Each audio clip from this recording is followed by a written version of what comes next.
sabihin mo na di na kasi masaya.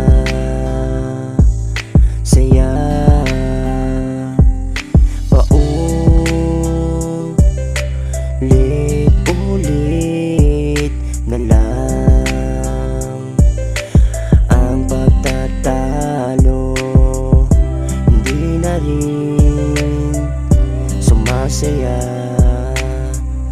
Kaya naman sabihin mo na kung napapagod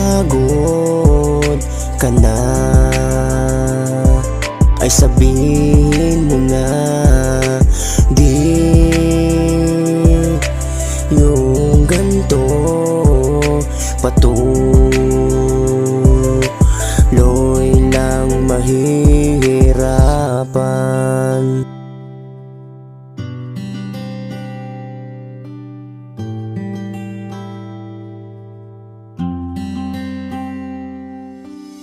Paulit-ulit na lang ang gantong bangayan. Di ka ba napapagod? Sige sabihin mo na lang sa akin, para di na tumatagal itong ating pagsasama.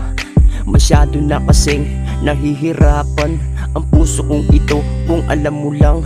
Kaya sana sabihin mo sa akin, kung pagod ka na, naway ikay naman aking palalayain. Di ko na kasi kaya pa ang mga gantong, kaya sige sabihin na.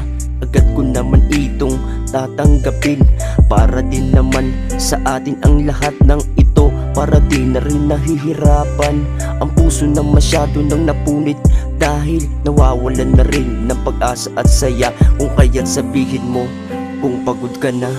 Kung